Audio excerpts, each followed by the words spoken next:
Salut à tous, comment ça va? Je m'en vais de ce pas récupérer mon camper qui était dû pour un changement d'huile. Après quelques jours passés au garage, il est enfin prêt. 3 jours pour un changement d'huile, c'est un peu long.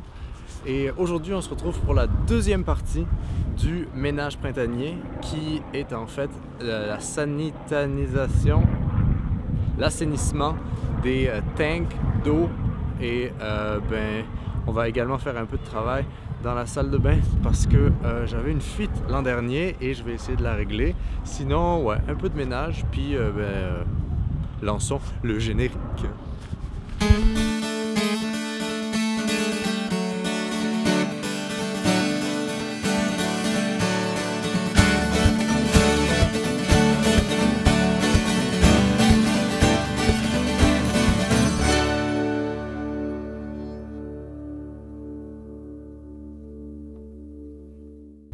Pour faire cet assainissement de tous mes réservoirs, en fait du réservoir d'eau principalement, il faut de l'eau courante. Et ça, en fait, ça peut être facile pour certains d'avoir ça, surtout quand ils ont un jardin chez eux ou qu'ils ont une maison. Mais pour moi, je suis dépendant des endroits où il y a de l'eau, c'est-à-dire les endroits où on vide nos réservoirs. J'avais fait quelques vidéos sur ça l'an dernier. Donc, le problème, c'est qu'on est en avril, la saison des motorisés n'est pas encore vraiment ouverte. Donc, le challenge, c'est de trouver un endroit où l'eau est ouverte. Pour ça, en fait, j'utilise une app qui est plutôt cool. Ça s'appelle SaniDump et ça liste toutes les places où il y a des endroits pour vidanger. Et on peut mettre dans le fond ce qu'on recherche, si on veut de l'eau et gratuit ou payant souvent dans les campings. Donc voici ce que j'utilise.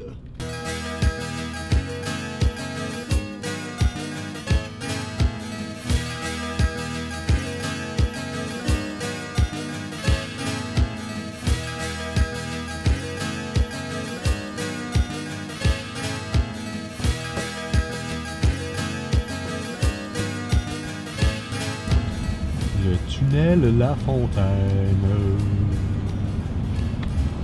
toujours du trafic.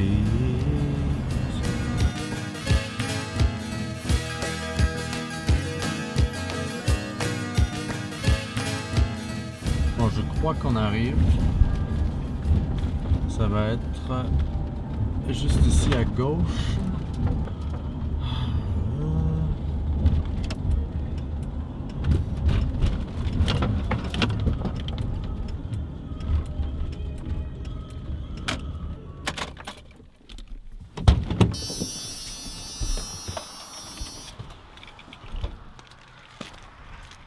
Attention, moment de vérité.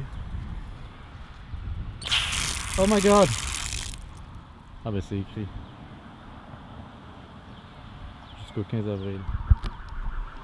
Yay! Alors le seul truc c'est que voici là où il faut aller. Donc on va enlever un peu d'eau. L'avantage c'est que vu que c'est le début de la saison, il n'y a pas encore beaucoup de gens qui l'ont utilisé, donc ça va être assez propre entre guillemets, même si tout le monde met un peu sa merde ici, hein? Faut pas l'oublier.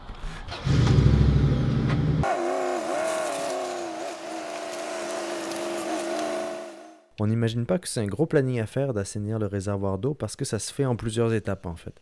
Et il faut beaucoup de patience. D'abord sortir tout le matériel, préparer les tuyaux d'eau. Pour assainir, on utilise un quart de tasse de javel pour 15 gallons. Moi, j'ai 31 gallons, donc j'utilise à peu près une demi-tasse. J'en mets aussi au bout du tuyau, parce qu'après, l'eau va tout drainer dans le fond. Ensuite, je mets un fond d'eau dans mon réservoir, puis je dilue la quantité de javel avec un peu d'eau avant de remplir jusqu'à fond. Alors ça sent un peu la javel dans le réservoir, mais c'est normal. Et après, justement, nos 3 autres vidanges vont ensuite nous permettre de nous débarrasser de l'odeur du chlore.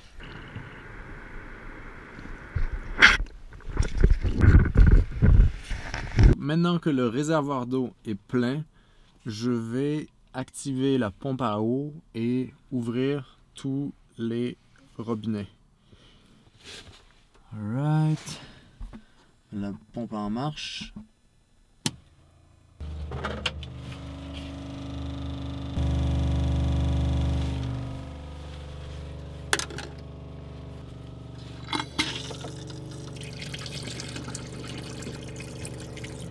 Il faut que ça sente le chlore. Donc on va attendre.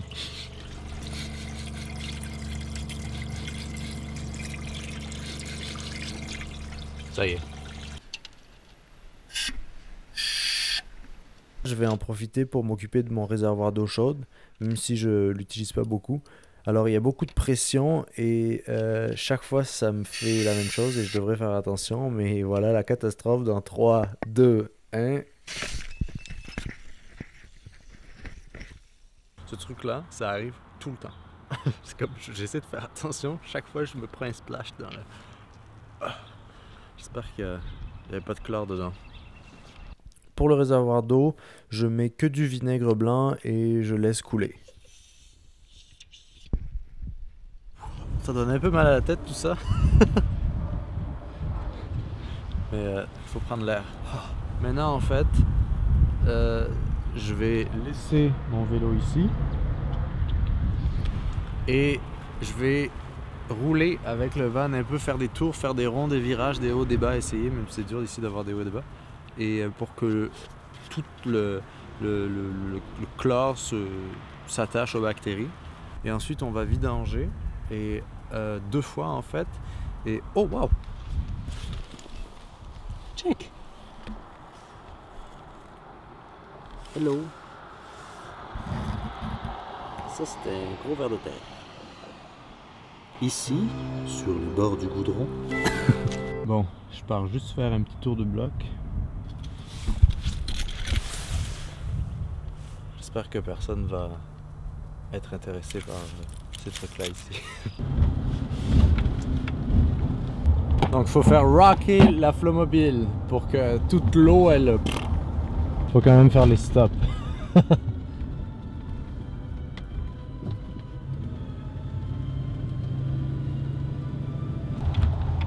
Ah je sais, tout à l'heure il y avait un rond-point là-bas tout au fond. On va se faire le petit rond-point. Wouhou! Il y a tout qui tombe.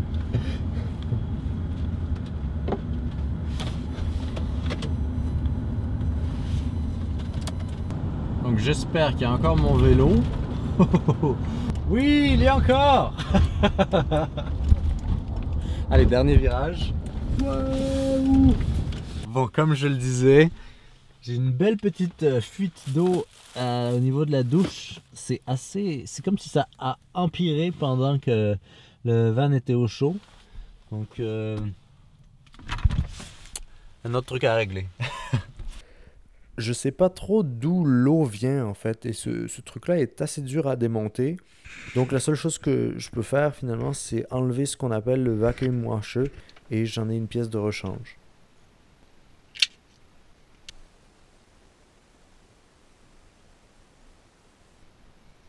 Pour la fuite, je crois avoir une idée de qu'est-ce qu'il faut. C'est comme ce joint ici qu'il faudrait quelque chose de plus moins mou. Je suis pas sûr que ce soit la réponse à tout. Et on va pas chez Canadian Tire, mais chez Rona aujourd'hui. Et tant qu'à faire, il y a quelque chose d'autre que j'aimerais. Ce serait remplacer toutes ces ampoules-là par des LED.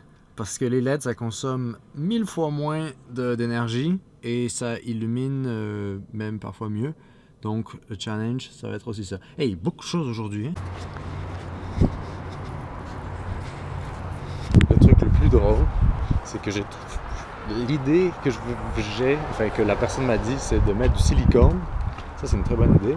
Mais pour mes LED, ce que le personnage de Rona m'a dit, c'est d'aller chez Canadian Tire.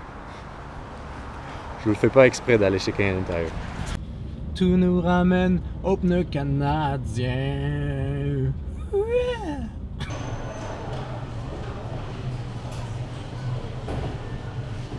Alright, fait qu'ils avaient une version. On va voir si ça fonctionne.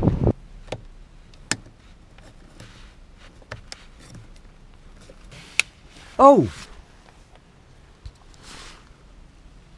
Et c'est violent ça. C'est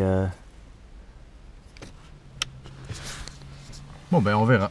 On va voir si c'est trop froid. J'ai peur que ce soit un peu trop froid comme température de lumière. Mais on fera un test. Malgré le fait que je brise des choses et il y a des choses qui fuient, puis il faut toujours réparer quelque chose. Le fait d'avoir à réparer justement et à se creuser la tête pour trouver une manière de résoudre un problème, c'est super émancipateur. Puis c'est une des raisons pourquoi la vie en van, j'aime ça.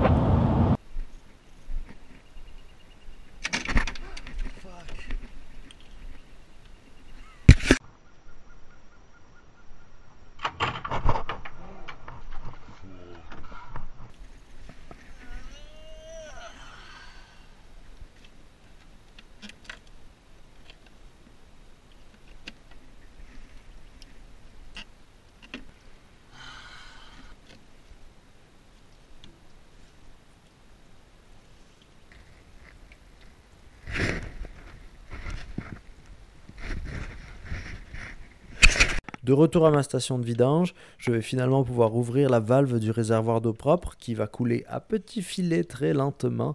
Pendant ce temps, je vais en profiter pour laver un peu mon vélo, tant qu'à faire, hein. J'utilise aussi du WD-40 qui est super bon pour nettoyer n'importe quoi, ça vous le savez sûrement. Deuxième tournée, on va remplir avec 1 litre de vinaigre blanc le réservoir et pour ensuite revider.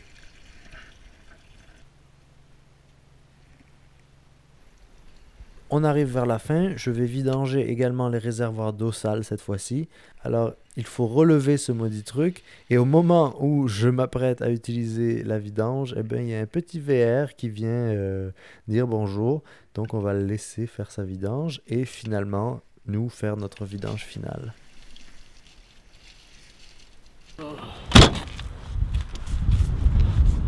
Voilà, une bonne chose de faite.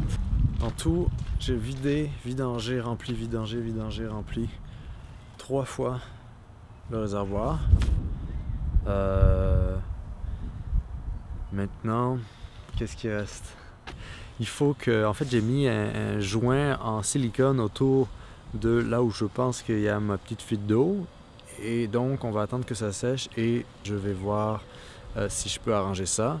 Jusqu'à la prochaine, je vous dis à bientôt, puis merci et à plus et bye, ciao, hasta la vista, baby.